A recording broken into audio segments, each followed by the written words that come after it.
Saya rasa ini mungkin akan tercatat sebagai salah satu gambar paling mengganggu dalam sejarah selam bebas. Ini adalah gambar terakhir Nicholas Mavoli sebelum dia menemui nasib yang mengerikan. Anda hampir boleh tahu dari riak wajahnya bahawa dia tahu sesuatu yang sangat buruk akan berlaku kepadanya. Daripada bencana latihan kepada kemalangan pelik hingga percubaan rekod dunia yang gagal. Episod ini adalah koleksi kisah ngeri selam bebas. Seperti biasa, penonton dinasihatkan agar menggunakan budi bicara. Bayangkan anda berdiri di pantai berpasir Yang dikelilingi oleh biru cemerlang di Bahamas. Udara terasa hangat dan air di kaki anda tenang serta jernih. Inilah suasana pada 17 November 2013 ketika Nicholas Mavoli, seorang lelaki berusia 32 tahun dari Brooklyn, New York, bersiap untuk melakukan selaman bebas terakhirnya. Dia datang ke sini untuk pertandingan Vertical Blue, sebuah acara berprestij dalam dunia selaman bebas, dan matlamatnya pada hari itu adalah untuk memecahkan satu lagi rekod Amerika. Selaman bebas ialah sukan yang menguji had kemampuan tubuh manusia di bawah air. Tidak seperti penyelam scuba, penyelam bebas tidak menggunakan tangki oksigen. Mereka mengambil satu nafas dalam, kemudian mereka menyelam sedalam yang boleh ke dalam lautan. Ia adalah sukan yang berbahaya dan anda mesti tahu had diri anda. Tetapi ada penyelam yang suka menolak had ini semakin jauh. Dan Nicholas adalah salah seorang penyelam itu. Lubang biru Din, tempat pertandingan diadakan, adalah lubang benam bawah air yang paling dalam diketahui di dunia. Ia menjunam lebih dari 663 kaki. Bayangkan anda berdiri di tepi sebuah perigi yang dalam dan gelap. Lubang biru ketiga terdalam di dunia. Sambil sedar bahawa sebaik sahaja anda terjun masuk, anda akan dikelilingi oleh air. Hanya air tanpa oksigen atau sebarang peralatan menyelam selain topeng, sirip dan sut selam. Selam bebas ialah sukan di mana segala-galanya berlaku dalam keheningan. Tiada percikan, tiada enjin. Hanya bunyi degupan jantung anda dan tekanan air dalam yang mengelilingi anda. Ia sangat menakjubkan, tetapi juga amat berbahaya. Dan Nicholas sedang bersedia untuk menyelam ke dalam kedalamannya. Pada pukul 12.25 tengah hari, Nicholas terapung di atas belakangnya, bersedia secara mental. Pernafasannya perlahan dan stabil ketika dia menumpukan perhatian untuk memenuhi paru-parunya dengan sebanyak mungkin udara. Ia akan cuba melakukan satu selaman yang dipanggil berat tetap tanpa sirip. Ini bermakna dia tidak boleh menggunakan sebarang peralatan untuk membantunya berenang turun atau naik. Hanya kekuatan dirinya sendiri. Dia menyasarkan untuk mencapai kedalaman 236 kaki dengan satu nafas sahaja. Dengan penyelam keselamatan sudah bersedia, Nicholas membalikkan badannya dan memulakan selamannya. Dia bergerak dengan lancar melalui air. Badannya membelah biru seperti anak panah. Para atlet dan pemerhati lain memerhati dengan cemas dari permukaan. Mereka menjejaki kemajuan Nicholas melalui sonar ketika dia turun ke bawah. Semuanya kelihatan baik-baik saja, sehingga dia mencapai kira-kira 223 kaki. Itulah saat sesuatu berubah. Nicholas teragak-agak seketika dan nampak seperti dia hendak berpatah balik. Dalam sekelip mata itu, Nicholas membuat pilihan. Sebaliknya daripada berenang kembali ke permukaan, dia terus menyelam ke bawah, bertekad untuk mencapai matlamatnya. Melihat dari atas, beberapa rakan penyelam Nicholas berasa tidak senang hati. Mike Bott, seorang lagi penyelam dalam pertandingan itu, kemudian berkata, menyelam ke kedalaman itu tanpa sirip memang sukar. Saya tahu ia akan menjadi sukar untuk Nicholas naik semula ke atas. Akhirnya selepas hampir 4 minit di bawah air, Nicholas timbul ke permukaan. Mukanya menembusi permukaan air dan dia segera menanggalkan gogalnya, memberi isyarat kepada para juri bahawa dia berada dalam keadaan baik. Tetapi ada sesuatu yang tidak kena. Dia bercakap dengan pelat dan matanya kelihatan kosong.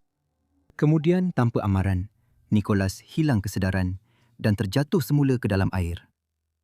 Pasukan keselamatan segera bertindak, menariknya keluar dan meletakkannya di atas platform berdekatan. Mereka bertindak pantas untuk menyedarkannya semula, melakukan CPR dan prosedur kecemasan lain. Untuk beberapa ketika, nadinya kembali, tetapi kemudian hilang semula. Selepas kira-kira 90 minit, menjadi jelas bahawa mereka tidak dapat menyelamatkannya. Nicholas Mavoli telah disahkan meninggal dunia. Ia adalah detik yang memilukan hati bagi semua orang di pertandingan itu. Nicholas telah menjadi seorang yang sangat disayangi dalam komuniti selam bebas. Dia masih agak baru dalam sukan itu, Tetapi dia sudah pun memberi impak yang besar, memecahkan rekod dan melangkaui batasan. Beberapa bulan sebelum itu, pada bulan Mei, Nicholas menjadi rakyat Amerika pertama yang menyelam lebih dari 330 kaki tanpa sebarang bantuan. Selaman itu merupakan satu pencapaian yang besar. Ada yang mengatakan bahawa terdapat satu kejadian yang membimbangkan yang memberi amaran kepada Nicholas hanya 2 hari sebelum selaman mautnya. Dia telah cuba menyelam sedalam 314 kaki menggunakan kaedah berbeza yang dipanggil free immersion, di mana anda menarik diri ke bawah dan naik semula menggunakan tali. Tetapi dia tidak dapat mencapai sasarannya. Apabila dia timbul semula, terdapat darah di dalam mulutnya, satu tanda apa yang dipanggil sebagai lung squeeze atau mampatan paru-paru. Ini berlaku apabila tekanan di kedalaman menyebabkan kapilari di dalam paru-paru anda pecah. Walaupun doktor membenarkan dia untuk terus bertanding, kejadian itu mungkin telah memberi kesan kepadanya secara bawah sedar. Kematian Nicholas merupakan satu kejutan kepada seluruh dunia selam bebas. Ia merupakan kali pertama seseorang meninggal dunia semasa pertandingan antarabangsa, dan walaupun sukan ini memang berbahaya secara semula jadi, ia tetap menjadi peringatan tragis tentang betapa cepatnya sesuatu boleh menjadi salah. Dan Nicholas bukanlah satu-satunya penyelam bebas yang kehilangan nyawa di dasar lautan. Kurang daripada setahun sebelum itu, seorang lagi penyelam, Audrey Mestri, telah kehilangan nyawanya dalam cubaan memecahkan rekod di luar pantai Republik Dominika. Kisahnya juga sama memilukan. Audrey sudah pun merupakan seorang penyelam yang berpengalaman. Dia pernah memecahkan rekod sebelum ini dan dalam latihan, awal minggu itu, dia telah mencapai kedalaman 558 kaki, lebih dalam daripada kebanyakan manusia pernah pergi. Audrey baru berusia 28 tahun ketika dia bersedia untuk mencuba selaman rekod dunia dalam salah satu sukan paling ekstrim. Matlamatnya adalah untuk turun ke kedalaman 561 kaki dengan hanya satu nafas. Tiada tangki skuba, tiada bekalan oksigen. Semata-mata keazaman manusia dan hubungan yang mendalam dengan lautan. Pada 12 Oktober 2002, Audrey Mestri berdiri di atas dek sebuah bot di luar pantai Republik Dominika. Lautan terbentang tanpa penghujung di hadapannya, tenang di permukaan, tetapi menyembunyikan kedalaman luar biasa yang bakal diterokainya. Dia bukan sekadar cuba mencipta rekod pribadi. Dia mahu memecahkan rekod dunia yang dipegang oleh suaminya, Francesco Pipin Ferreras. Pipin berjaya mencapai 531 kaki. Audrey dan Pipin telah berlatih bersama selama bertahun-tahun dan mereka berkongsi ikatan yang unik melalui kecintaan mereka terhadap laut. Selam bebas, tidak seperti sukan-sukan lain. Tiada ruang untuk kesilapan. Semakin anda menyelam ke dalam, tekanan meningkat dengan mendadak, memampatkan paru-paru anda dan memperlahankan kadar degupan jantung anda. Pada kedalaman yang Audrey sasarkan, tekanannya adalah kira-kira 18 kali ganda daripada tekanan di permukaan. Kebanyakan orang tidak mampu menahan tekanan itu. Tetapi bagi Audrey, ia adalah cabaran yang dia sudah bersedia untuk hadapi. Pada hari Sabtu itu, segala-galanya kelihatan sudah bersedia. 13 penyelam keselamatan menempatkan diri mereka di kedalaman berbeza untuk memantau selaman Audrey dan membantu jika perlu. Dia merancang untuk menggunakan peluncur berwajaran yang dipasang pada kabel untuk turun dengan cepat ke kedalaman sasarannya. Setibanya di sana, dia akan mengembangkan belon untuk membawanya kembali ke permukaan dalam beberapa minit. Selaman itu sepatutnya mengambil masa kurang daripada 4 minit, tetapi keadaan tidak berjalan seperti yang dirancang. Audrey menarik nafas dalam-dalam, memenuhi paru-parunya dan memegang kereta luncur itu.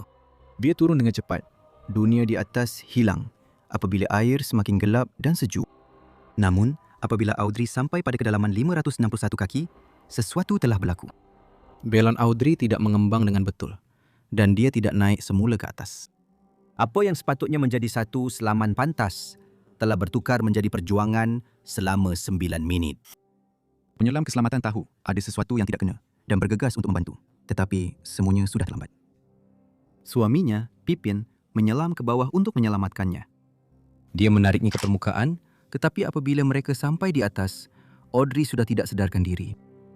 Walaupun usaha segera dilakukan untuk menyedarkannya, termasuk CPR, Audrey tidak pernah sedar semula. Dunia baru sahaja kehilangan salah satu bintang paling bersinar dalam sukan selam bebas. Berita kematian Audrey menggoncang komuniti penyelam hingga ke akar umbi. Ramai orang bertanya, apa yang tidak kena?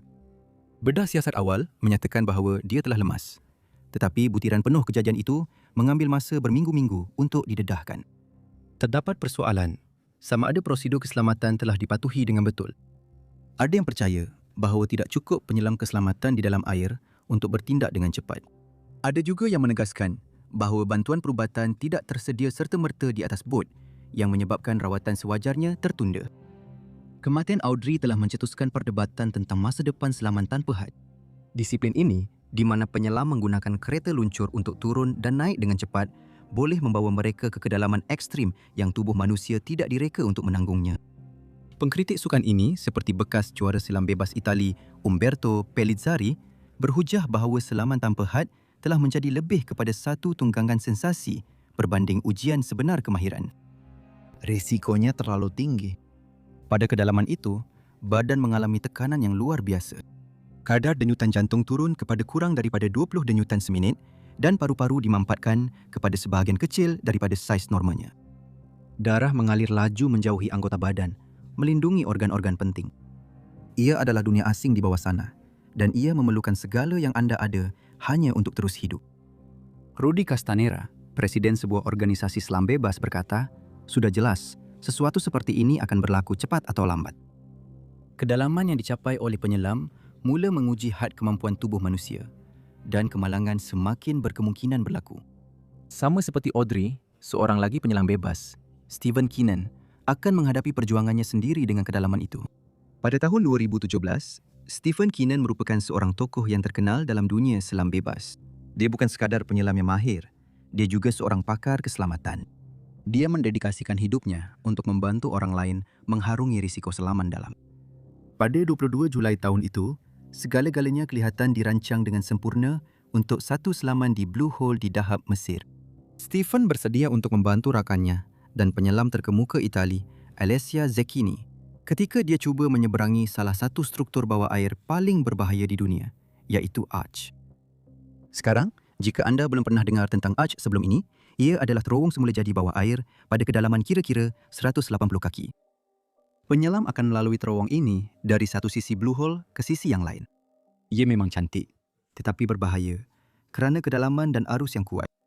Ramai penyelam telah kehilangan nyawa di sana kerana memandang rendah bahaya yang ada. Tetapi dengan Stephen Keenan sebagai penyelam keselamatannya, Alessia berasa yakin. Mereka telah berlatih bersama dan Stephen telah menyeberangi lengkungan itu berkali-kali sebelum ini. Sebenarnya Alessia berada dalam prestasi terbaik. Dia telah berlatih untuk kejohanan dunia yang akan datang dan menyeberangi Arch ke Hope terasa seperti satu selaman yang sangat mudah baginya. Sebagai jurulatih dan rakannya, Stephen telah mengatur segala-galanya hingga ke butiran terakhir. Pasukan keselamatan yang terdiri daripada pengajar dan penyelam berpengalaman telah berlatih selaman itu berulang kali. Masa adalah kunci. Stephen sepatutnya bertemu dengan Alessia di pintu keluar lengkungan itu dan mengiringinya kembali ke permukaan.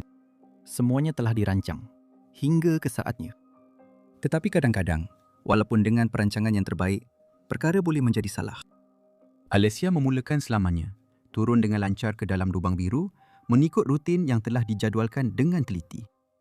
Rancangannya adalah untuk Alessia berenang turun menggunakan free immersion. Bermaksud, dia menarik dirinya sepanjang tali, kemudian melintasi lengkungan itu tanpa menggunakan sirip. Stephen telah memberitahunya supaya kekal dekat dengan dinding terumbu untuk mengelakkan daripada terlanggar dua penyelam teknikal yang sedang merakamnya. Semuanya nampak berjalan dengan sempurna ketika Alessia mula melintasi lengkungan itu. Tetapi di sinilah perkara pertama mula sedikit tersasar. Oleh kerana Alessia tidak pernah melintasi lengkungan itu sebelum ini, dia tidak biasa dengan perubahan cahaya yang halus yang akan memberitahunya bila dia telah keluar. Dia terus berenang di sepanjang dinding terumbu itu, tanpa menyedari bahawa dia sudah pun melepasi bahagian tengah. Pada ketika ini, dia bergerak lebih laju daripada yang dijangkakan, sebahagiannya disebabkan oleh kedalaman. Lengkungan itu terletak 180 kaki di bawah, di mana penyelam menjadi kurang terapung dan tenggelam lebih laju daripada yang dirancang. Sementara itu, Stephen sedang bersiap untuk bahagiannya dalam selaman, iaitu selaman dengan bantuan pemberat, di mana dia akan turun dengan bantuan pemberat untuk bertemu Alessia ketika dia keluar dari lengkungan itu. Tetapi kemudian sesuatu yang tidak dijangka berlaku. Tepat sebelum dia turun, Stephen meminta tambahan 10 saat. Tiada siapa yang tahu sebabnya atau bertanya apa-apa pada ketika itu. Stephen ialah bos, orang yang mengatur segalanya. dan dia sudah beberapa kali berjaya melintasi gerbang itu. Jadi apabila dia meminta 10 saat lagi, pasukannya mempercayainya. Namun, kelewatan sedikit itu menyebabkan apabila Stephen sampai ke bawah, Alicia sudah pun keluar dari gerbang itu dan dia berada jauh lebih jauh dari tali berbanding yang dijangkakan. Stephen segera menyedari perkara ini dan terus berenang pantas ke arahnya. Inilah perkara seterusnya yang menjadi masalah. Sebaliknya, daripada membimbingnya kembali ke tali yang jauh itu, Stephen membuat keputusan pantas untuk mula naik ke permukaan di situ juga. Pada mulanya, Alicia berenang sendiri, dengan Stephen betul-betul di belakangnya. Dia memerhati dengan teliti, bersedia untuk membantu jika perlu. Tetapi apabila mereka semakin hampir ke permukaan, Stephen melihat bahawa Alicia semakin letih. Dia memegang pinggul Alicia untuk membantu membimbingnya naik ke atas. Arus lebih kuat daripada yang dijangkakan dan ia menolak mereka jauh dari tempat yang mereka rancang untuk timbul. Apabila mereka sampai ke permukaan, Alicia masih sedar. Dia letih tetapi masih peka dengan persekitarannya. Pada masa itulah masalah ketiga timbul. Stephen, lelaki yang selama ini menjadi pelindung semua orang, berada dalam keadaan tertiarap di dalam air. Pada mulanya tiada siapa yang sedar apa yang telah berlaku. Terdapat sekumpulan penyelam snorkel berhampiran, membuat banyak bunyi dan percikan air menyebabkan sukar untuk mendengar jeritan Alicia meminta tolong. Dia segera memusingkan Stephen dan melihat bahawa dia tidak bernafas. Pada saat itulah panik mula melanda. Pasukan keselamatan yang berada di sekitar lubang biru itu bergegas untuk membantu. Mereka melakukan bantuan pernafasan di dalam air sambil berenang membawa Stephen kembali ke pantai. Tetapi mereka tahu masa semakin suntuk. Apabila mereka sampai ke pantai, jelas sesuatu yang sangat buruk telah berlaku. Pasukan itu melakukan CPR, tetapi peralatan yang mereka perlukan tidak ada di situ. Pada masa itu, tiada defibrillator di Blue Hole dan malah ambulans terpaksa parkir jauh dari air. Walaupun mereka telah berusaha sedaya upaya, Stephen tidak pernah sedar semula. Stephen Keenan meninggal dunia pada hari itu ketika menyelamatkan seorang rakan. Penyelam percaya bahawa dia mungkin telah mengalami kehilangan kesedaran di air cetek. Keadaan ini berlaku apabila otak tiba-tiba kekurangan oksigen. Ia merupakan satu kehilangan yang amat menyedihkan, bukan sahaja untuk komuniti penyelam, tetapi juga untuk semua yang mengenalinya. Beliau adalah seorang wira kepada ramai orang, seorang jurulatih, seorang kawan dan seorang lelaki yang memberikan segala-galanya untuk memastikan keselamatan orang lain. Namun tidak lama sebelum itu, satu lagi tragedi melanda dunia selam bebas. Natalia Molchanova ialah seorang legenda dalam dunia selam bebas. Dilahirkan di Kesatuan Soviet pada tahun 1962, beliau dibesarkan dengan latar belakang disiplin yang ketat dan kerja keras. Beliau berlatih seperti seorang atlet dari era Soviet lama, tetapi dengan hati yang penuh kegembiraan dan tawa. Natalia tidak mula menyertai sukan selam bebas sehingga beliau berusia 40-an. Sesuatu yang luar biasa untuk sukan, di mana kebanyakan atlet bermula sejak muda. Tetapi itu tidak menghalang beliau daripada menjadi yang terbaik dengan begitu cepat. Beliau melangkaui batasan yang tidak pernah disangka mungkin untuk seorang wanita seusianya, atau sesiapa pun sebenarnya. Sepanjang kerjayanya, Natalia telah memecahkan 41 rekod dunia dan memenangi 23 kejuaraan dunia. Beliau dikenali kerana konsistensi yang luar biasa dan ketenangan di bawah tekanan yang melampau. Beliau bukan sahaja dikenali kerana kebolehan fizikalnya, malah beliau juga membangunkan teknik mental untuk kekal tenang dan fokus di bawah tekanan. Salah satu teknik ini ialah sesuatu yang beliau panggil sebagai penyebaran perhatian. Ia adalah satu bentuk meditasi yang membolehkan beliau menyebarkan fokusnya ke seluruh persekitaran, bukannya menumpukan perhatian hanya pada satu perkara. Beliau berkata ini membantunya kekal tenang dan sedar akan keadaan badannya semasa menyelam. Natalia percaya kekuatan mental ini sama pentingnya dengan latihan fizikal. Menjelang usianya 53 tahun, Natalia dianggap sebagai penyelam bebas terhebat di dunia. Nama gelarannya, Mesin, datang daripada kemampuannya untuk bertahan lebih lama daripada hampir sesiapa sahaja dalam sukan itu. Sama ada ia adalah selaman berat tetap di mana penyelam mesti berenang naik semula dengan berat yang sama yang mereka bawa turun, atau selaman tanpa had di mana sebuah kereta luncur menarik mereka jauh ke dalam air, Natalia menguasai setiap disiplin. Walaupun Natalia adalah pakar dalam kekal tenang dan mengawal nafasnya, lautan sentiasa tidak dapat dijangka. Pada 2 Ogos 2015, Natalia berada di Spanyol, memberikan kelas selam bebas kepada seorang pelajar Rusia yang kaya. Ia adalah hari seperti biasa. Tetapi selepas kelas itu, dia memutuskan untuk menyelam seorang diri. Ia tidak sepatutnya menjadi sesuatu yang terlalu dalam atau mencabar, terutamanya untuk seseorang seperti dia. Dia pernah menyelam jauh lebih dalam sebelum ini, menguji had ketahanan manusia. Tetapi kali ini, sesuatu tidak kena. Tiada siapa yang tahu dengan tepat apa yang berlaku semasa selaman itu. Natalia tidak mempunyai pemerhati keselamatan bersamanya, yang mana perkara ini biasa untuk selaman, bukan pertandingan. Lagipun, Natalia adalah penyelam paling berpengalaman dalam kumpulan itu dan ia kelihatan seperti selaman biasa. Tetapi apabila Natalia tidak kembali ke permukaan, rakan-rakan penyelamnya mula risau. Mereka mencari, tetapi Natalia telah hilang. Selama beberapa hari, pasukan pencari menyisir perairan di pesisir Spanyol, tetapi mereka tidak pernah menemui mayatnya. Dipercayai bahawa arus bawah air yang kuat mungkin telah menghanyutkannya, atau dia mungkin telah kehilangan kesedaran jauh di dalam air. Dalam dunia selam bebas, pengsan sentiasa menjadi ancaman, terutamanya jika badan kekurangan oksigen terlalu lama. Tanpa penyelam keselamatan untuk membantu, walaupun penyelam bebas terbaik boleh hilang di lautan. Kehilangan Natalia merupakan satu kejutan besar kepada komuniti penyelam. Bagaimana seseorang yang begitu mahir, begitu berdisiplin dan begitu kuat boleh hilang semasa penyelaman yang kelihatan mudah? Anaknya, Alexei Molchanov, yang juga merupakan juara dunia penyelam bebas, terus mencari ibunya selama beberapa hari. Akhirnya, selepas pencarian yang panjang, dia menerima hakikat bahawa ibunya telah tiada. Itu adalah detik yang amat memilukan bagi dirinya, keluarga mereka dan semua yang pernah mengagumi Natalia. Ramai yang membuat spekulasi tentang apa sebenarnya yang telah berlaku.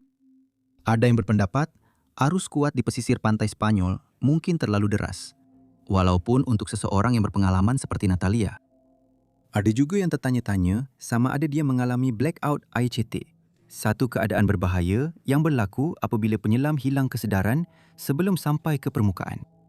Apapun puncanya, Natalia telah tiada, hilang di kedalaman yang telah membentuk kehidupan luar biasanya. Dan begitu jugalah Natalia Molchanova menyertai senarai legenda selam yang hilang di dasar lautan. Seminggu kemudian, seorang penyelam lain akan mencuba rekod dunia sendiri dan turut menghadapi pengakhiran yang tragis. Guy Garman, yang lebih dikenali sebagai Dog Deep, bukan asing dalam mencabar had. Pada 15 Ogos 2015, beliau cuba melakukan sesuatu yang dianggap mustahil oleh ramai penyelam, iaitu memecahkan rekod dunia dengan menyelam sedalam 1,200 kaki di luar pantai St. Croix di Kepulauan Virgin AS. Tetapi selaman ini bukan sekadar untuk mencipta rekod bagi Garman. Ia adalah satu ujian had manusia dan kemuncak kepada bertahun-tahun perancangan serta persediaan. Namun, walaupun dengan dedikasi dan perancangan rapi, keadaan menjadi sangat buruk dan Garman tidak muncul ke permukaan dalam keadaan hidup. Garman berumur 56 tahun dan baru sahaja menyelam selama kira-kira 4 tahun. Tetapi semangatnya terhadap sukan itu sangat membara. Garman ialah seorang pakar otolaringologi, iaitu pakar dalam bidang telinga, hidung dan tekak. Latar belakang perubatannya memberikan Garman perspektif unik tentang bagaimana tubuh manusia boleh menyesuaikan diri dengan keadaan ekstrim di bawah air. Menyelam telah menjadi lebih daripada sekadar hobi untuk Garman. Ia adalah satu obsesi. Garman sudah pernah melakukan selaman dalam sebelum ini, mencapai kedalaman 813 kaki pada cubaan sebelumnya. Kali ini, Garman bersedia untuk pergi lebih jauh lagi. Ketika Garman dan pasukannya bersiap untuk menyelam, semuanya kelihatan sudah sedia. Mereka telah menghabiskan 2 tahun merancang, berlatih, dan membentuk pasukan sokongan yang termasuk anak lelakinya, Kip dan istrinya. Selaman Garman akan mengikut rancangan yang telah dipetakan dengan teliti. Dia akan turun ke kira-kira 656 kaki bersama penyelam sokongannya, kemudian meneruskan seorang diri ke tanda 1,200 kaki. Setiba di sana, dia akan mengambil penanda kedalaman untuk membuktikan dia telah sampai dan naik semula ke paras 656 kaki di mana pasukannya akan menemuinya untuk perjalanan terakhir kembali ke permukaan.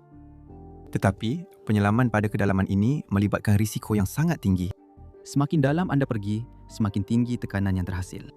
Pada kedalaman 1,200 kaki, tekanannya adalah 35 kali ganda lebih tinggi daripada di permukaan. Ia seperti berat 3 ekor gajah menekan ke atas anda. Tekanan yang sangat tinggi ini boleh menghancurkan paru-paru seseorang Dan pada kedalaman ini, untuk berfikir dengan jelas pun menjadi sukar, disebabkan oleh satu keadaan yang dipanggil narkosis nitrogen.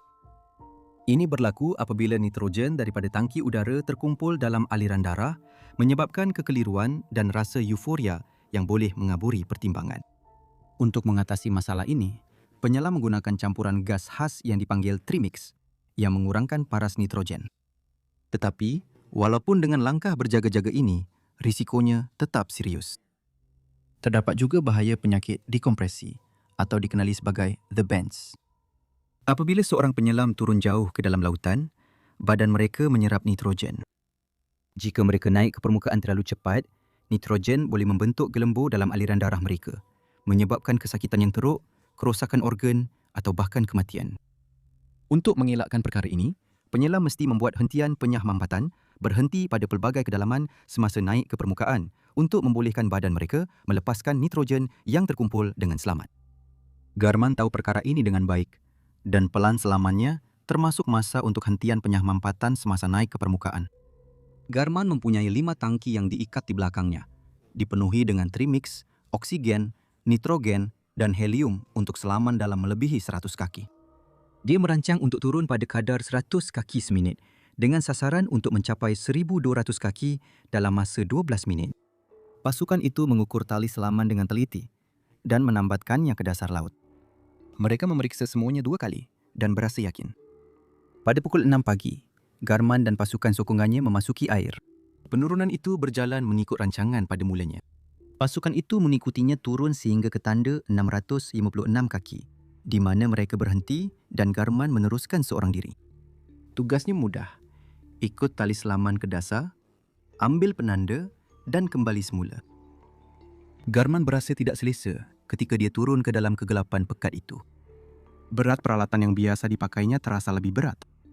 Keterasingan itu terasa sangat menyesakkan. Tekanan itu menekan dadanya dan fikirannya berlari dengan 1000 kebimbangan. Dia melawan keinginan untuk panik, menumpukan perhatian pada pernafasannya dan tali selaman. Pasukan di permukaan menjangkakan dia akan bertemu mereka pada paras 656 kaki selepas kira-kira 38 minit. Tetapi minit-minit itu berlanjutan menjadi 1 jam dan kemudian 2 jam. Semakin masa berlalu, tiada tanda-tanda Garman atau bahkan gelembung udara yang naik dari kedalaman.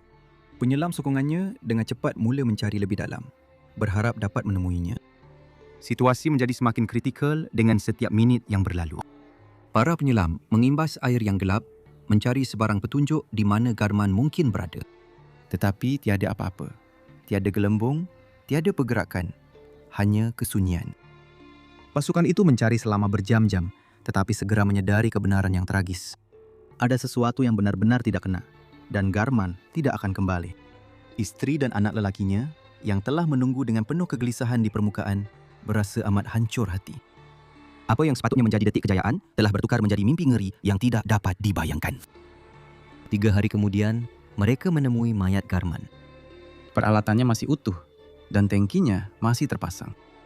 Namun, tiada siapa yang tahu dengan tepat apa yang berlaku semasa selamanya. Pakar percaya, narkosis nitrogen mungkin memainkan peranan. Narkosis ialah perubahan kesedaran yang boleh dipulihkan yang berlaku semasa menyelam pada kedalaman. Ia disebabkan oleh kesan anestetik beberapa gas pada tekanan separa yang tinggi. Pada kedalaman seperti itu, walaupun penyelam berpengalaman boleh menjadi keliru dan hilang arah. Ramai dalam komuniti penyelam telah menyuarakan kebimbangan sebelum selaman Garman. Walaupun dia sangat bersemangat dan berazam, dia hanya telah menyelesaikan kira-kira 600 selaman sahaja. Walaupun itu mungkin kedengaran banyak, selaman dalam adalah sesuatu yang sangat berbeza. Menyelam hingga 1,200 kaki memerlukan tahap pengalaman yang hanya dimiliki oleh segelintir penyelam. Sebenarnya, kurang daripada 10 orang di dunia pernah menyelam melebihi 800 kaki menggunakan peralatan pernafasan sendiri, dan lebih ramai orang telah berjalan di bulan berbanding yang berjaya menyelam ke kedalaman seperti itu. Hanya seminggu sebelum penyelaman itu, pasukan Garman memuat naik sebuah video di YouTube yang menunjukkan persiapan mereka. Penyelam berpengalaman menontonnya dan berasa cemas.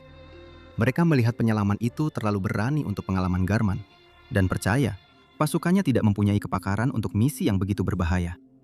Mereka memberi amaran bahawa penyelaman itu penuh dengan tanda bahaya. Selaman dalam adalah salah satu cabaran paling ekstrim yang boleh dihadapi manusia dan tiada persediaan yang mampu menghapuskan risikonya. Lautan tidak dapat dijangka dan walaupun kesilapan kecil boleh membawa akibat yang maut.